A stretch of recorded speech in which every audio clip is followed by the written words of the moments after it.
Essa fé simples no Evangelho, na graça de Deus, é renovadora para a gente.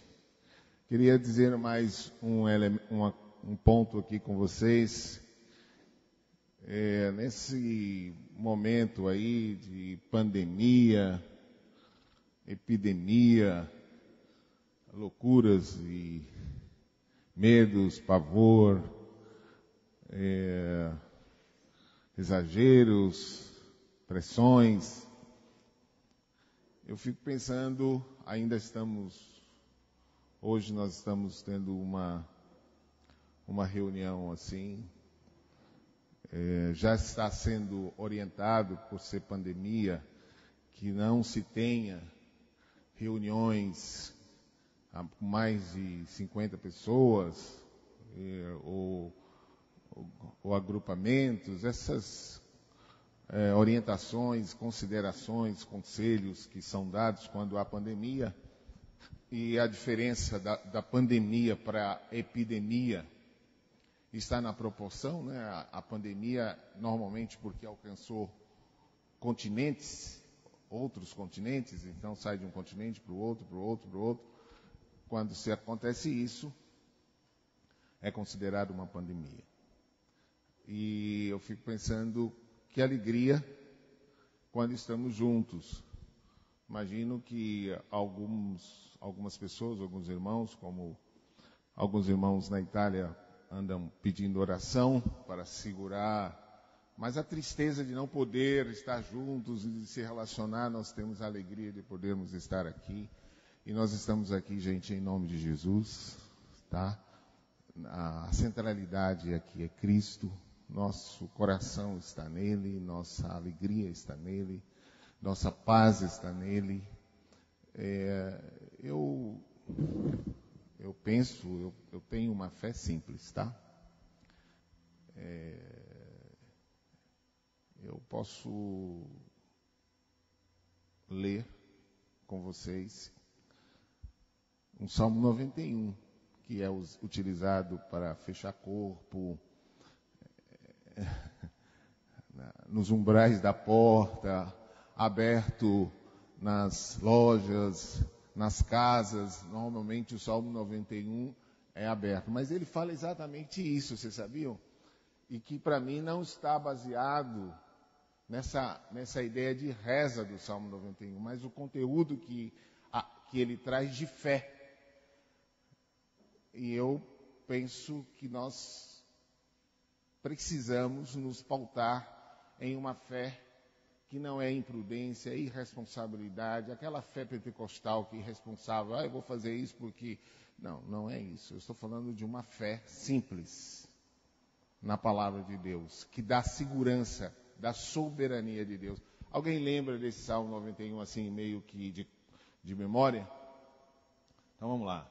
Aquele que habita no esconderijo do Altíssimo. Não é uma reza, nós estamos analisando o Salmo, tá? Aquele que habita no esconderijo do Altíssimo, direi do Senhor, Ele é meu Deus, meu refúgio e a minha fortaleza. Nele confiarei. Sim. Alguém? Pode abrir, abre a Bíblia, não tem jeito. Abre a Bíblia. Ele te livrará do laço do passarinheiro. Olha só a expressão. Ele te livrará do laço do passarinheiro e da peste perniciosa, da mortandade que assola o meio-dia. Olha, eu vou abrir a Bíblia, viu? Ele fala de peste, de praga, e mantém uma confiança na proteção e na soberania de Deus.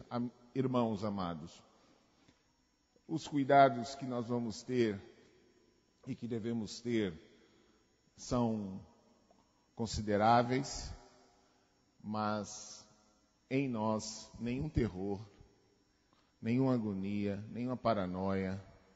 Toda essa paranoia que está na cabeça dessa turma aí, longe de nós. Nossa cabeça arrumadinha, cheia de gozo no Senhor, de alegria, de paz. Amém? E nós sabemos que algumas taças de ira do Senhor se derramará na terra nos últimos dias. Não sei se essa é uma delas, e se for, que o Senhor nos mantenha com os olhos nele. Se para morrer ou para viver, somos do Senhor.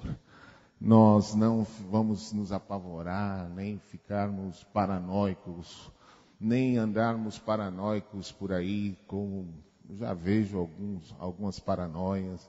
Parece que só se fala nisso. E todas as mensagens que a gente abre agora tem que ter. Eu estou precisando até de um coronavírus. Mas 2020, se possível. Por favor, irmãos, a paz de Cristo excede todo o entendimento. Nos guarde, guarde a mente, guarde nosso coração de qualquer paranoia. Nós tomaremos posições e decisões porque há decretos, há leis, há considerações, há conselhos, orientações governamentais e de saúde que nós vamos respeitar e naturalmente, mas sem paranoia, com o coração em paz, sabendo que Deus é soberano. Amém? E como faz falta nos encontrarmos? Por exemplo, no encontro de amanhã, nós suspendemos por causa das tantas considerações que estão chegando. Então, falamos por cuidado, por precaução, por responsabilidade, nós vamos suspender um encontro geral. Já estamos tendo um encontro hoje, mas não considero que nossa cabeça tem que ter paranoias delirantes, não. Nós precisamos ter respeito, responsabilidade, consciência, mas fé. Fé no Senhor. Amém?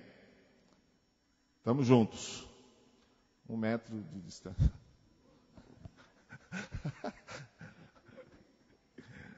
Abraços.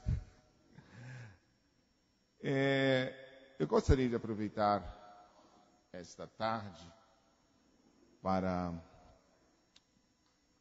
fazer 3 considerações aqui com vocês, que para mim são considerações que estão no meu coração. Não penso que vou esgotar nenhum assunto falando sobre esses 3 pontos com vocês.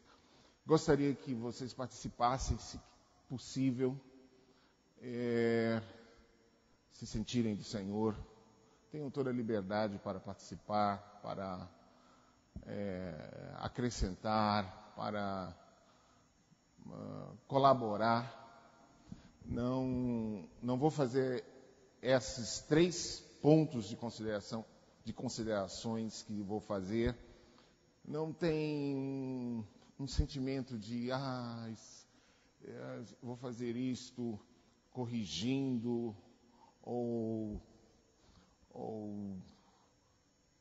nos colocando numa posição de profecia apenas, mas eu penso que uma avaliação que devemos fazer dentro das Escrituras sempre, especialmente nesse momento da nossa história. Em Lucas 18, de 1 a 8,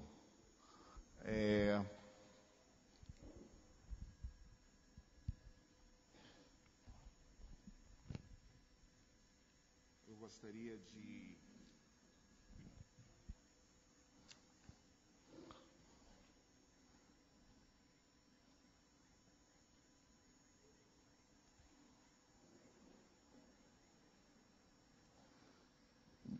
é um texto conhecido. O assunto aqui não é oração, mas o assunto aqui vai ser o versículo 8. tá?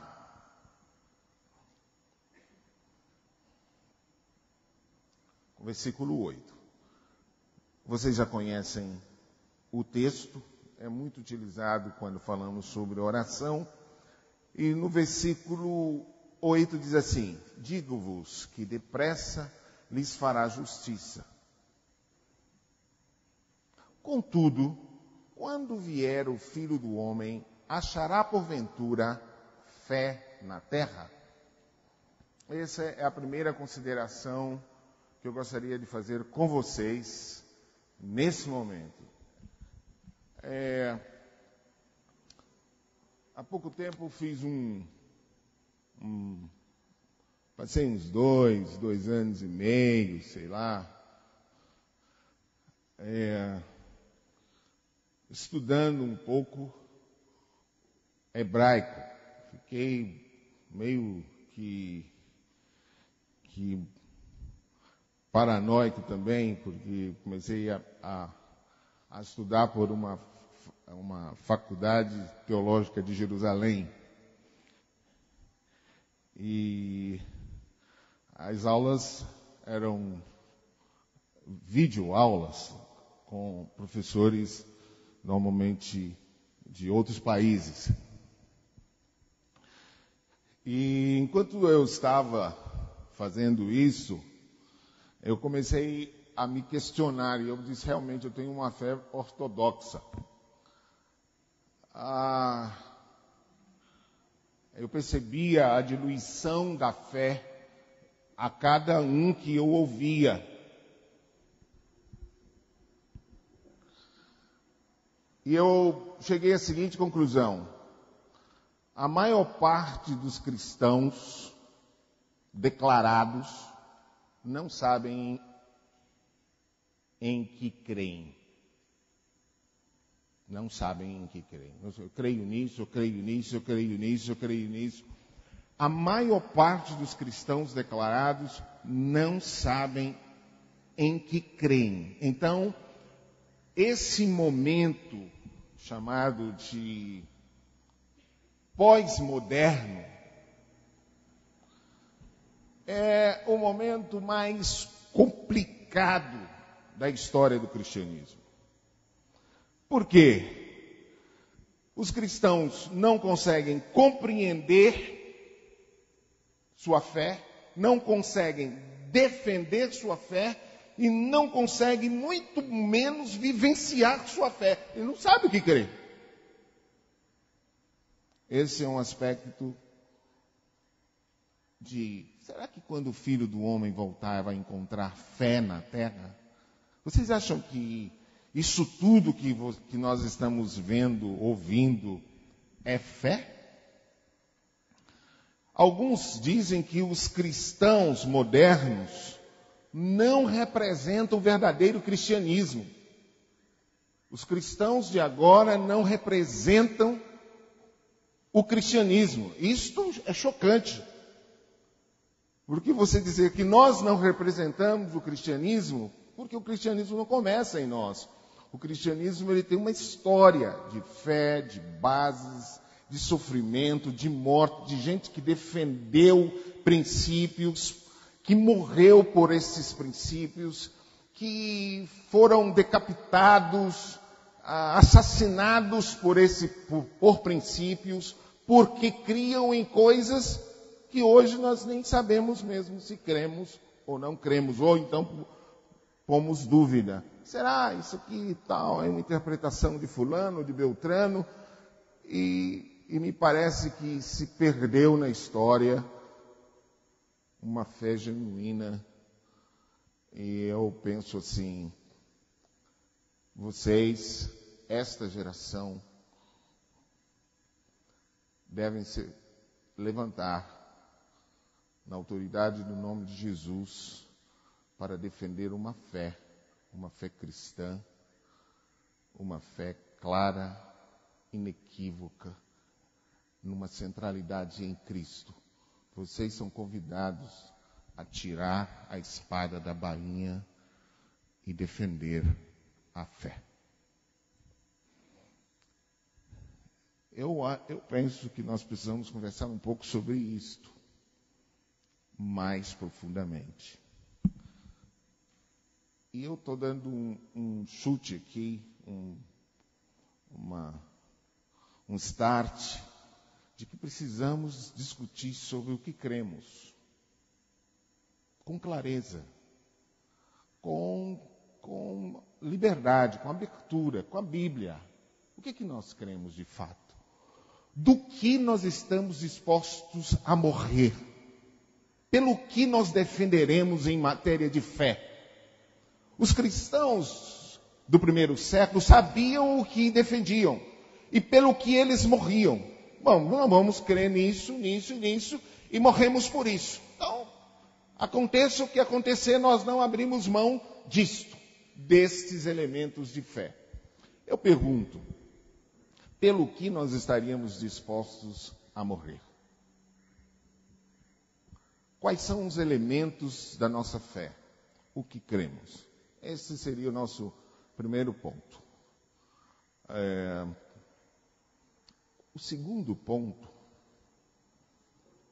eu diria para vocês, está em 2 Tessalonicenses capítulo 2.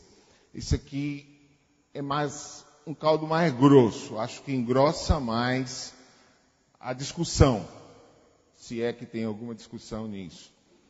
E se tiver, o caldo é mais grosso do que o primeiro ponto, que é uma questão de elementos de fé. Esse segundo ponto, e aí eu diria para vocês, não tem como sentar com jovens, solteiros, mesmo muito jovens, e dizer para vocês assim, vou tratar de um assunto bem superficial com vocês, porque vocês são jovens. Não acredito nisso não. Eu acredito que vocês são jovens, são pessoas inteligentes e que precisam fazer avaliações profundas das Escrituras e uma análise clara da palavra de Deus acerca e a respeito de muitos outros assuntos, que é muito mais que o emocional. É pensar, é fazer, crer também é pensar.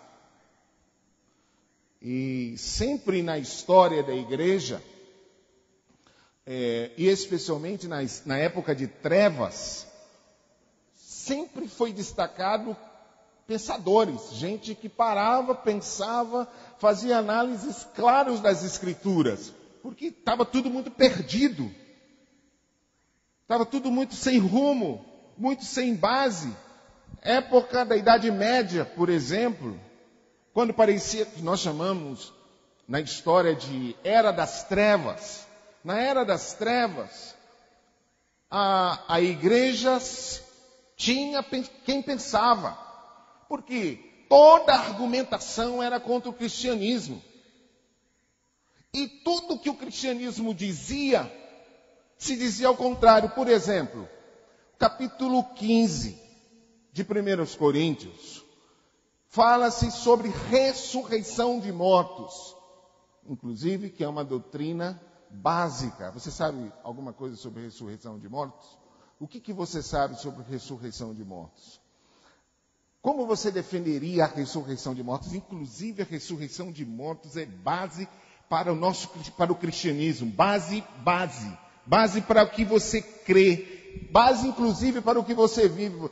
Olha, se os mortos não ressuscitam, disse Paulo, comamos e bebamos, porque amanhã morreremos.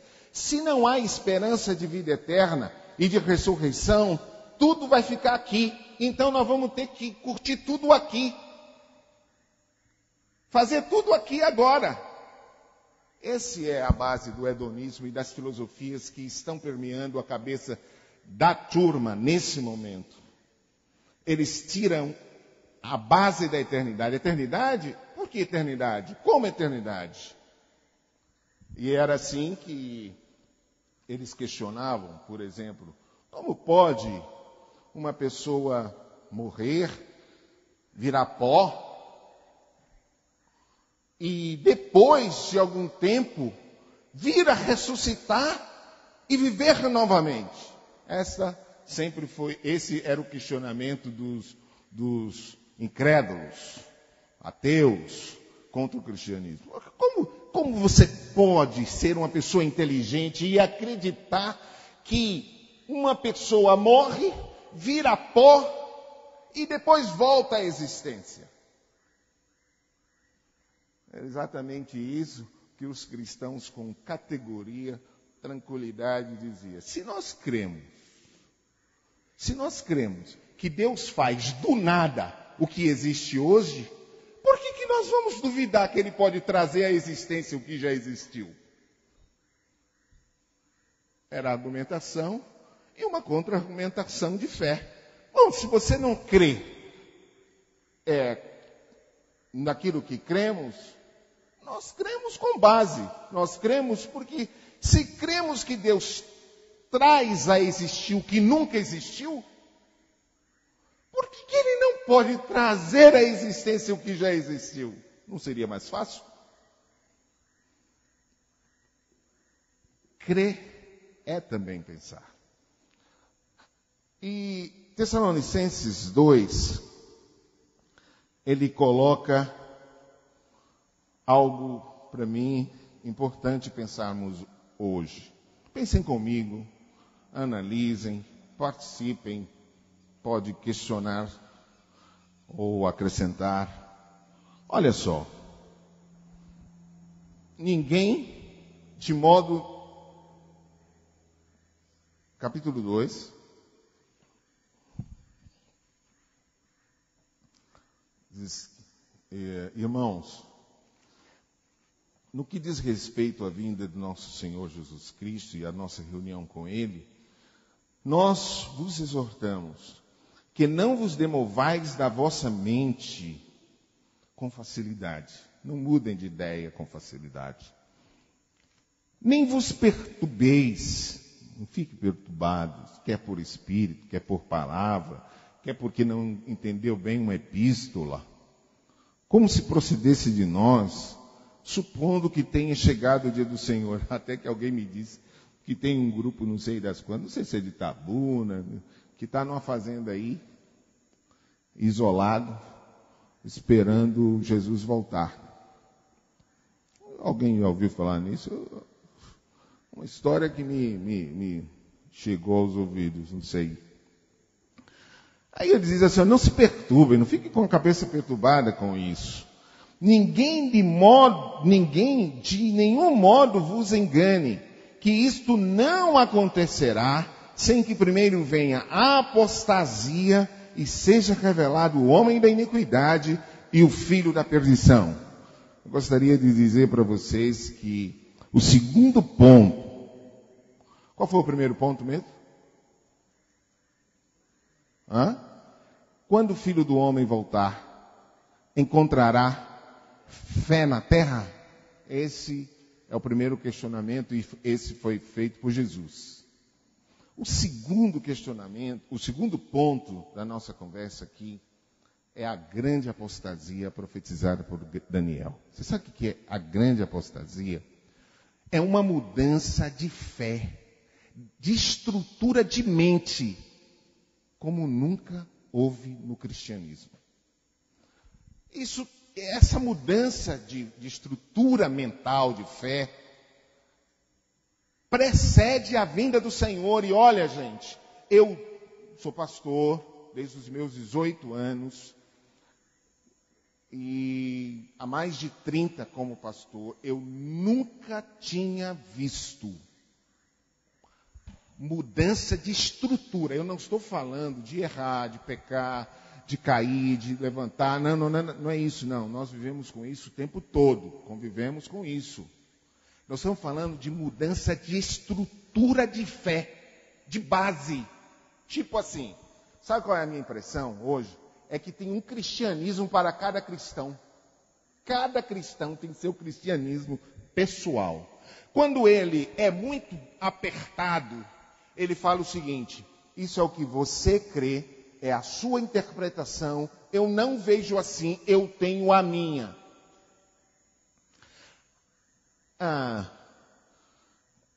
Eu vivi alguns meandros desse tipo.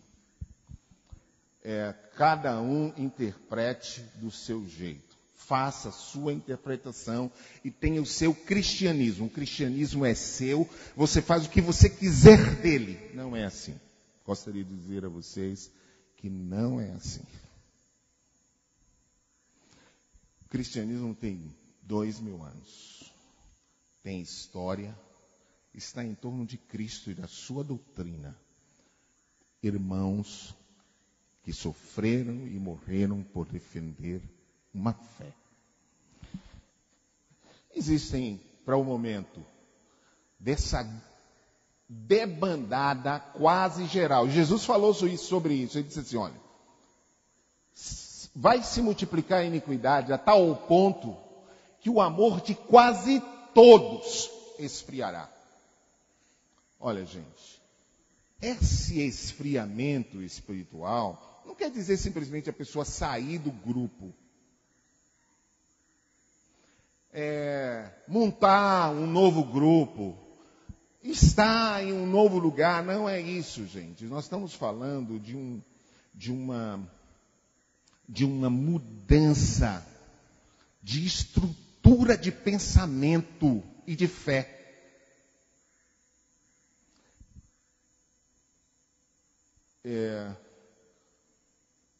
Eu sei que talvez vocês, mais jovens, não conseguem detectar. Mas os mais velhos, os mais antigos, conseguem detectar mudanças de estrutura de pensamento. Violação da verdade, relativismo com a verdade, inclusive um certo desprezo à verdade, com o amor à mentira. Porque, como é fim, Satanás está montando a maior rebelião contra Deus na terra. Ele fez uma rebelião contra Deus no meio dos anjos. Agora, ele faz uma rebelião contra Deus na terra. E, para isso, tem que se trabalhar argumentos, interpretação das Escrituras. Interpretação das Escrituras, eu gostaria de dizer, vocês estão me acompanhando aí? Dá para ir? Ou eu tô indo muito? Tá dando para ir? Olha só, interpretação das Escrituras é o que ele sabe fazer de melhor. Lembram? Quando chega no Éden, quando ele trabalha a interpretação do que Deus diz, é a interpretação paralela, inteligente. Ele diz, olha, se você comer,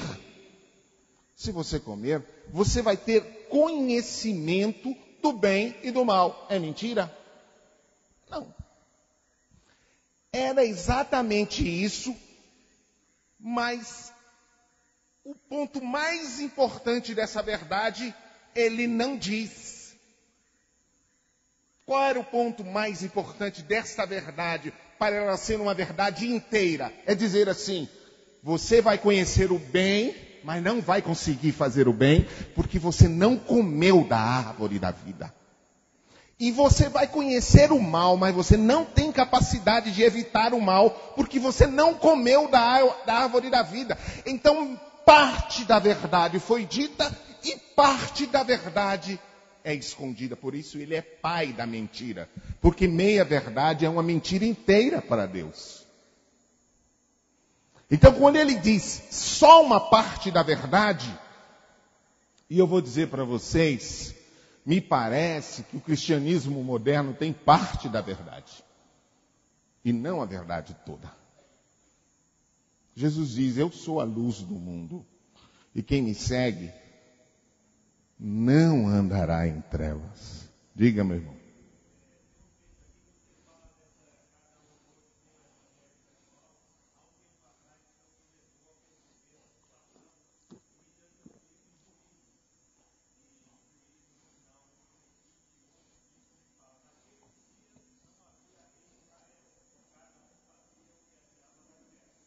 Pronto.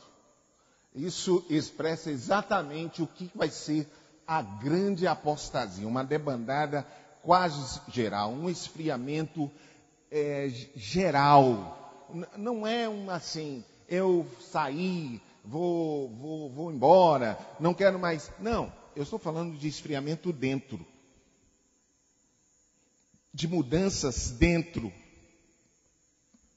de mudanças e você está aí, fica aí, não tem problema. Irmãos, esse é o momento do grande engano, de um espírito de engano nesta geração. É importante, quando eu falo desta geração, eu quero me incluir nesta geração de cristãos. Eu não quero dizer dessa geração que são vocês jovens, não. A nossa geração, a nossa última geração de cristãos na terra, está passando por uma crise de incredulidade nunca vista. E eu preciso dizer isso como se fosse o último sermão a dizer à igreja, como se fosse a coisa mais importante que disse em toda a minha vida. Irmãos, a crise de incredulidade desse momento, ela é nunca vista. Nunca vista. Se põe em dúvida coisas que os cristãos jamais puseram.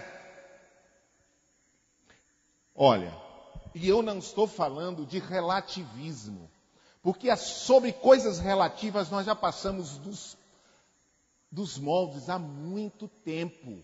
Sobre as questões relativas nós já descemos a ladeira há muito tempo. Eu estou falando dos absolutos. Porque sobre os relativos, pelo amor do Senhor, nós não temos mais freios. Mas os absolutos,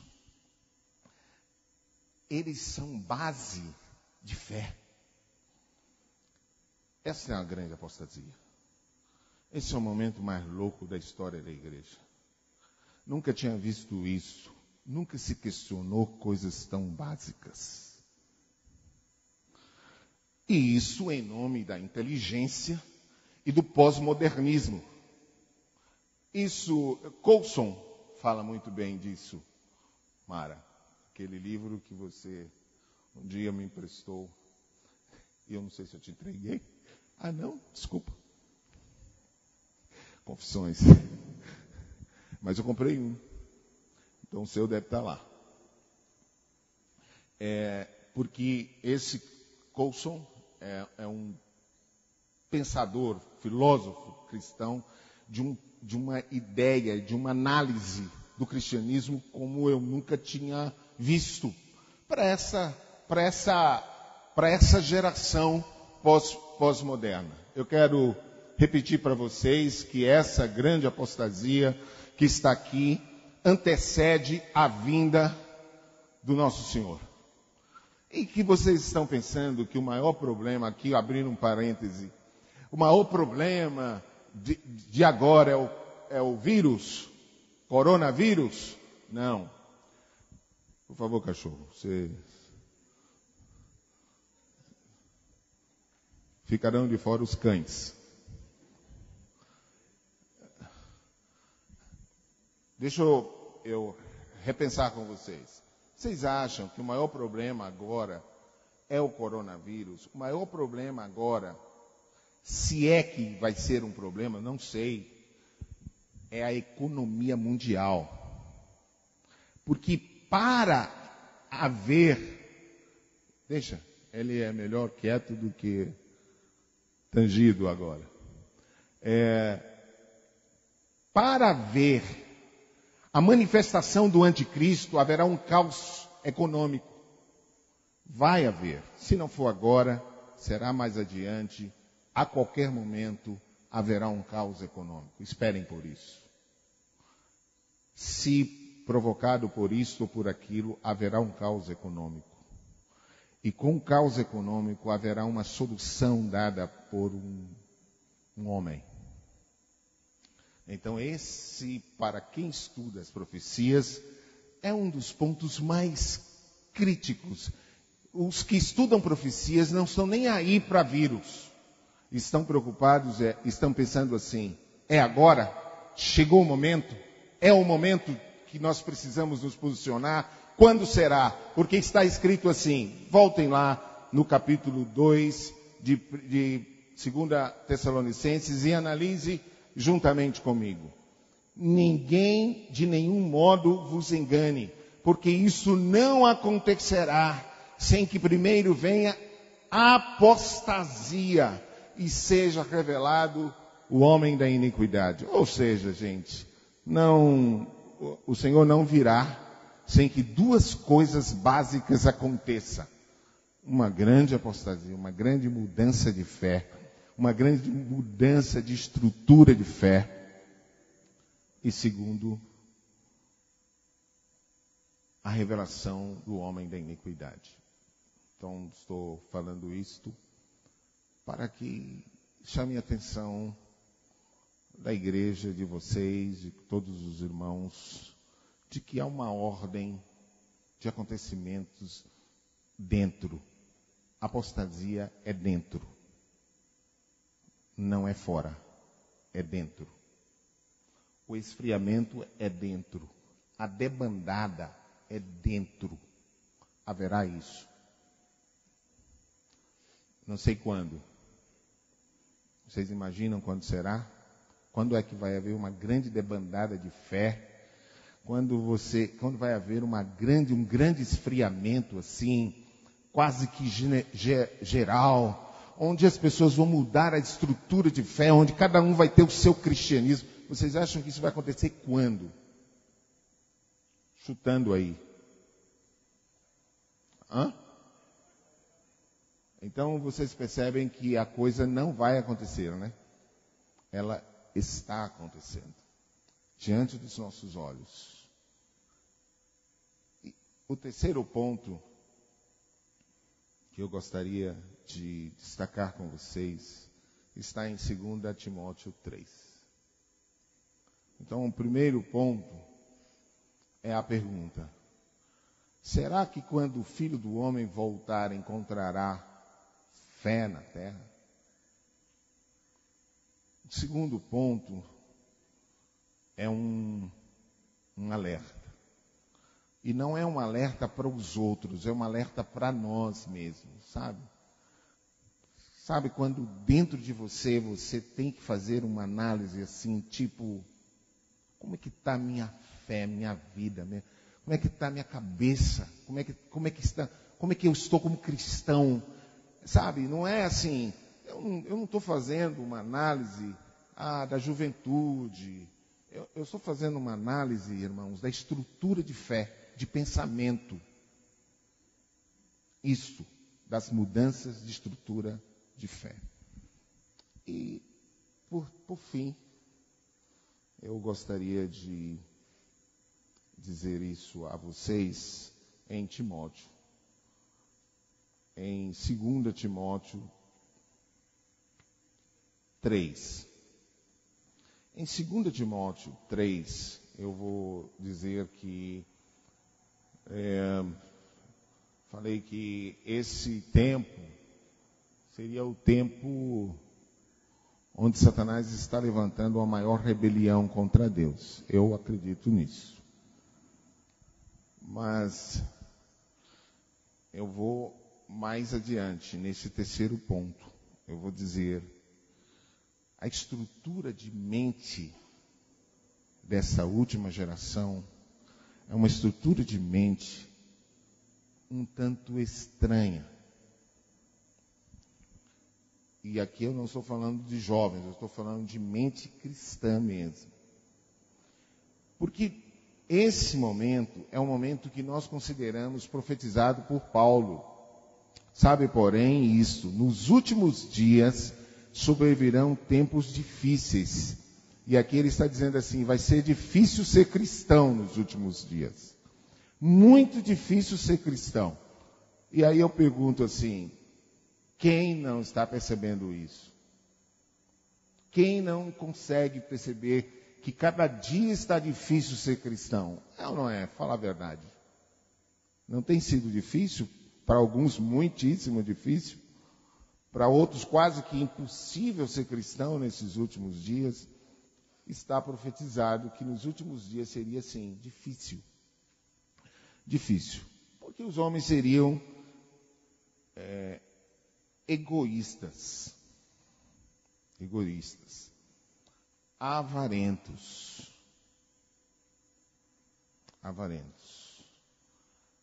Ostentadores e vaidosos. Essa é a jactância. Seriam cheios de ostentação e vaidade. Seriam arrogantes, revoltosos, revoltados, odiosos, odientos.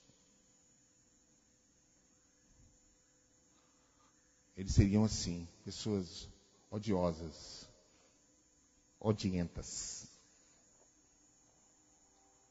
Eles seriam blasfemadores. Não que nunca existiu blasfemador, sempre existiu, mas seria numa quantidade absurda. De que não teriam a menor dificuldade de brincar com Deus, com o nome de Deus, de fazer piada, de gozar, fazer gozações com as coisas de Deus. Aí você dá uma olhadinha assim no YouTube. As brincadeiras que se faz com o nome de Deus e com as coisas celestiais, as piadinhas, é de gente que não tem o menor respeito com nada. O nome de Deus era assim. Iavé para ser escrito lá atrás, tinha uma pena específica para escrever Iavé. Então, os que escreviam o Torá, tinham uma pena para escrever o Torá. Quando chegava a falar, toda vez que tinha assim, Deus, Iavé, era outra pena, a única pena que podia escrever o nome de Deus. Então, olha só, a reverência, o respeito que se tinha ao nome de Deus. Geração que perdeu o respeito. Não tem a menor consideração por nada que é Deus. Eles são arrogantes mesmo. E blasfemadores. Eles são desobedientes aos pais. Olha, é uma geração de filhos que desonram seus pais. E desonram seus pais por serem ingratos, por serem irreverentes e sem respeito. Tenho que dizer para vocês, esta é uma geração de desobedientes aos pais. E eu falo de jovens agora.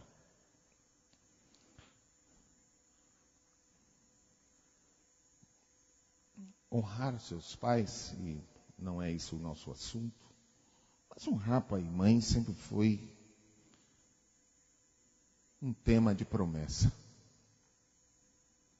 Um elemento bíblico inquestionável.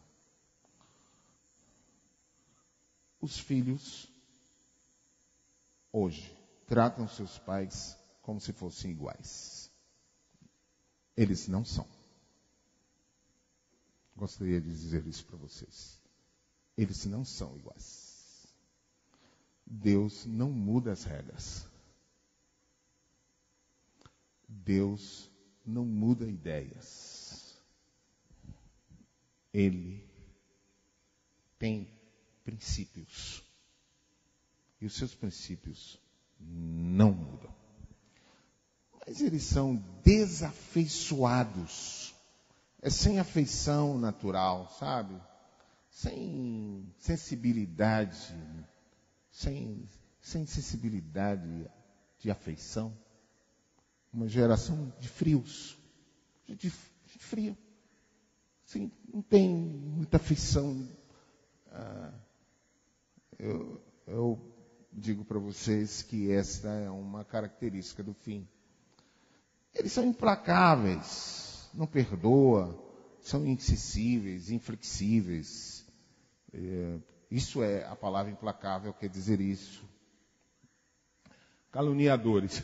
Eu vou te contar. Eu ficava pensando assim, caluniadores, por que o destaque de caluniadores para o fim? Mas não tem nada mais perfeito do que aplicar caluniadores aos fake news. Qualquer vacilo hoje, a vida de uma pessoa é completamente destruída por uma simples informação maldita, criada, construída por alguém e lançada com o objetivo de destruir uma pessoa. Eles são implacáveis, são caluniadores, não têm domínio de si, ou seja, nunca se dominam, nunca se controlam em nada, e são cruéis. São cruéis. São inimigos do bem também. São inimigos do bem, ou seja, tudo que é bem faz mal a este grupo. É bem, mas isso, troço esse, tem que, esse aí quer ser bonzinho, esse quer ser santinho, esse quer ser melhor, esse quer ser melhor que o outro, porque o cara está fazendo bem, está servindo ao Senhor. Por que ser inimigo do bem?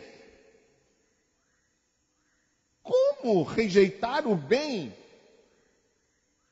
Sabe, parece que o bem faz mal. Deveríamos celebrar quando alguém está bem, está fazendo bem, está servindo ao Senhor com alegria, nós deveríamos ter prazer. Há um sentimento de está querendo ser melhor, está querendo ser mais santinho, está querendo ser inimigos do bem. Enfatuados. Eu acho que esse negócio de enfatuado, jactancioso, ostentação, vaidoso, Paulo repete demais isso aqui. Mas eu gostaria de dizer que ele diz que eles são mais amigos dos prazeres do que amigos de Deus. Eles têm mais alegria no entretenimento, na festa. E aqui não é nada contra entretenimento. Eu estou dizendo da proporção. A proporção é a seguinte: amo mais isto do que isto.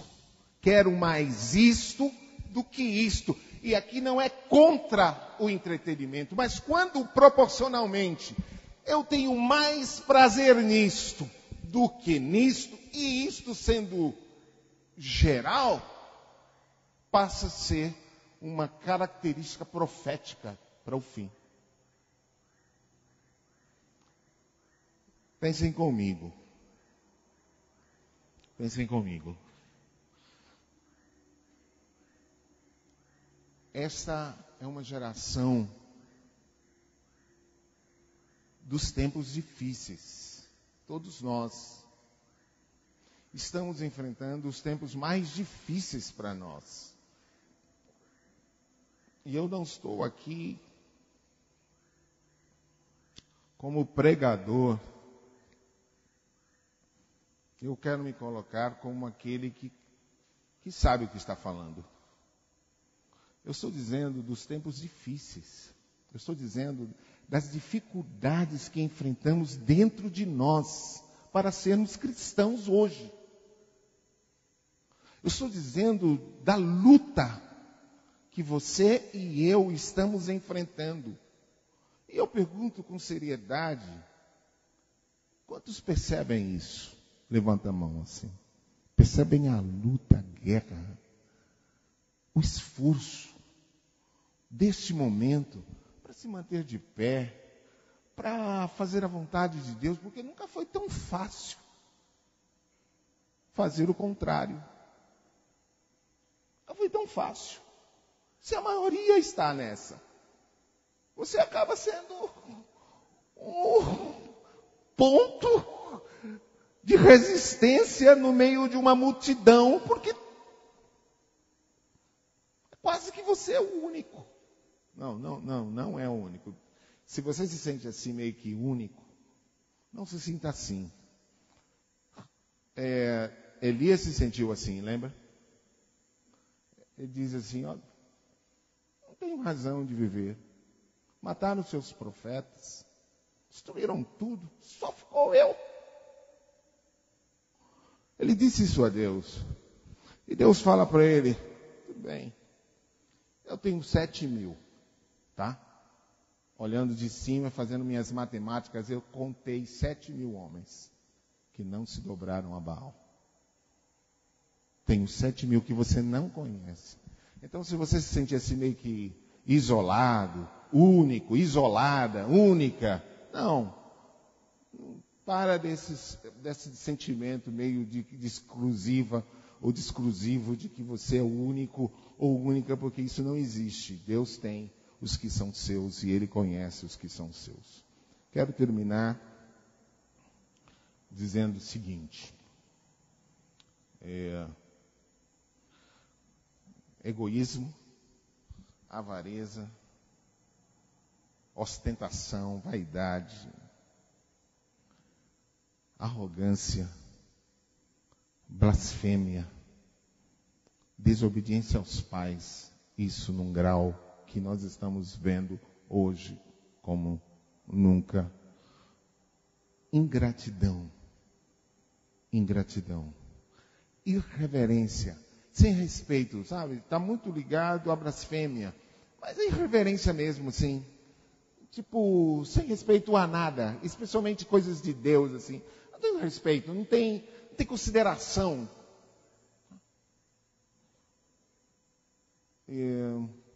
Desafeição. Mentira. A falta de domínio, a crueldade, a inimizade com o bem, a traição. Traidores aqui. É impressionante como não há cada vez menos respeito a uma amizade, a proteção do outro, de você ter um compromisso com a amizade com alguém, guardar segredo, guardar a informação do outro. O outro tem uma informação, mas parece que os traidores de plantão têm prazer de passar isso para frente. Prazer. Meu Deus. Uma atitude de traição sem precedentes. São amigos. São amigos e são amigos. Mais adiante não são amigos. Não são tão amigos assim. É uma ideia meio que sem noção. Eu acho que até é um pouco de niilismo mesmo. Niilismo, que é depois eu falo sobre isso em algum momento. Hã? Oi?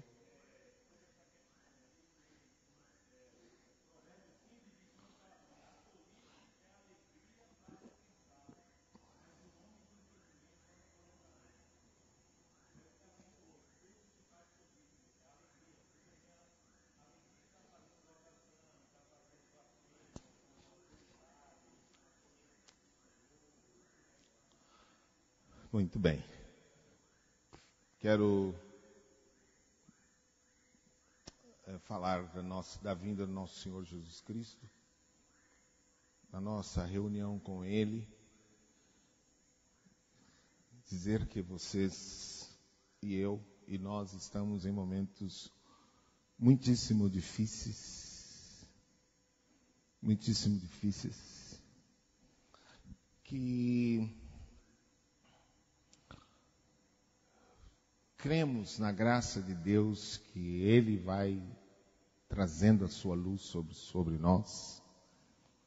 Não gostaria de dizer essas coisas aqui para pesar sobre vocês ou para trazer pesar simplesmente, não é esse o objetivo. Eu gostaria de dizer que estamos numa mesma guerra,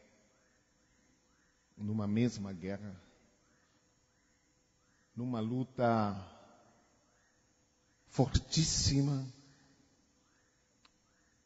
mas eu gostaria de chamar a atenção neste momento da nossa geração. Primeiro, será que quando o Filho do Homem voltar encontrará fé na terra? Essa é a primeira indagação.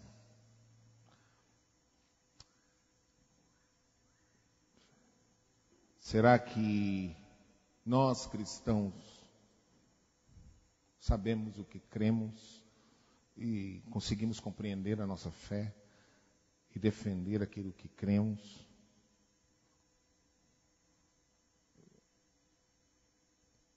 E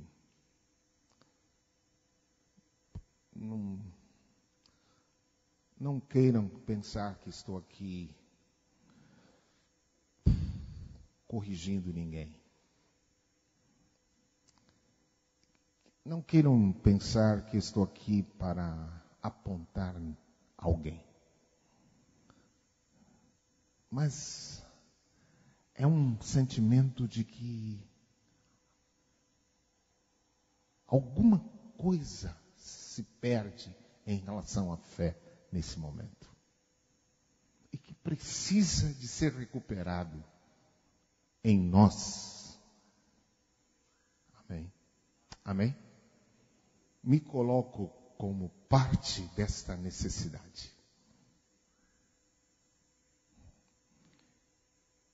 Segundo,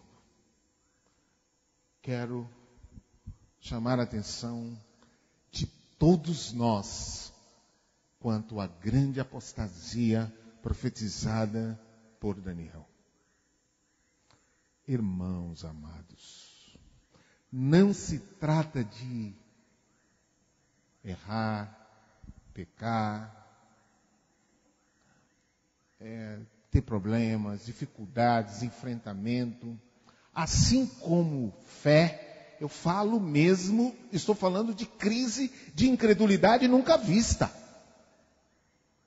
De crise de incredulidade nunca vista. E quando falo de apostasia, eu estou falando de mudanças de fé nunca vista na terra. Olha, pelo amor de Deus, quando se fala de falsos mestres desse momento, é algo inexplicável, como multidões se declinam diante de coisas que se diz estar na Bíblia que nunca esteve. E você vê multidões como que cegos.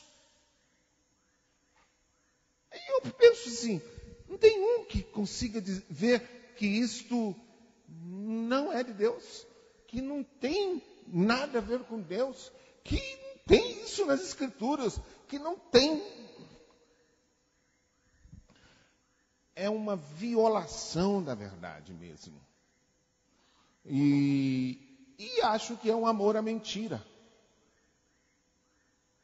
E por fim, nestas características dos homens do fim, rogo ao Senhor por todos nós, por mim, minha casa, a igreja, rogo ao Senhor por todos nós, irmãos, amém? Eu estou falando de características sutis, que mexem com a estrutura do pensamento. Tipo, vou dizer, tipo assim, alguma doutrina, alguma algum ensino, algum entendimento que o cristianismo trouxe até hoje, mas que qualquer um desta geração pergunta: isto é o que você pensa. Eu penso diferente. Minha análise é diferente do que você pensa.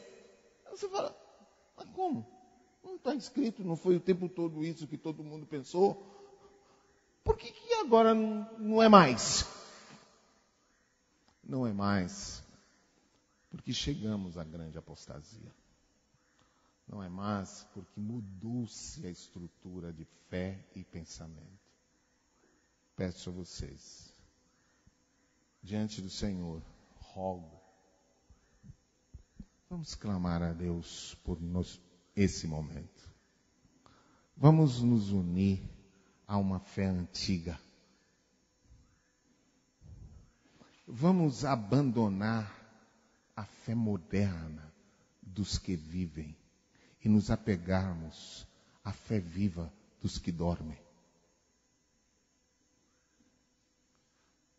Vamos acreditar que Deus queira nos ajudar nesta hora a nos tirar de calabouços de incredulidade. Vamos pedir que o Senhor renove a nossa fé no Evangelho. No Evangelho. É no Evangelho. No Evangelho dos antigos, que veio até aqui e que nos alcançou com sangue, morte e sofrimento de muitos dos nossos passados irmãos. Esta é a palavra que eu gostaria de trazer a vocês nesta noite. Que o Senhor nos ajude. Falo com muito temor a Deus. O que estou dizendo aqui, estou dizendo com muito temor diante do Senhor, tá? Não como que está acima,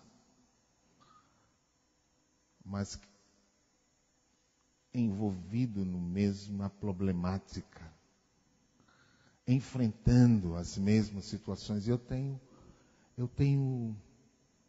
misericórdia de vocês mais jovens, alguns, e digo a vocês o que me parece que vai ser a única coisa que pode salvar. Você não pode deixar de ter uma experiência com Deus crescente. Conheçamos e prossigamos em conhecer ao Senhor. Saiba de uma coisa: o pão de ontem não serve para hoje. Não serve. É é o maná, é aquele negócio do maná, sabe? Que você guardou o maná e o maná apodrece. Você tem que ter comida fresca hoje. Você tem que ter um relacionamento com Deus que te dê alguma coisa hoje. Porque tem dia, falando sério, parece que Deus sumiu, né? Parece que Deus sumiu. Deus sumiu.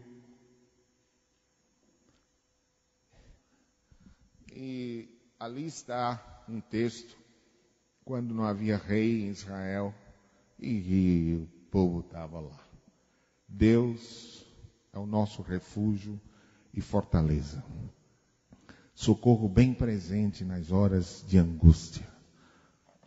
Pelo que não temeremos, ainda que a terra se abale, ainda que os montes se abalem, há um rio cujas correntes alegram a cidade de Deus, o santuário, a morada do Altíssimo, e Deus está no meio dela, e jamais será abalada. Deus ajudará ao romper da manhã. As nações se embraveceram e os reinos se moveram. Ele levantou a sua voz e a terra se derreteu. O Senhor dos exércitos está conosco, e o Deus de Jacó é o nosso refúgio.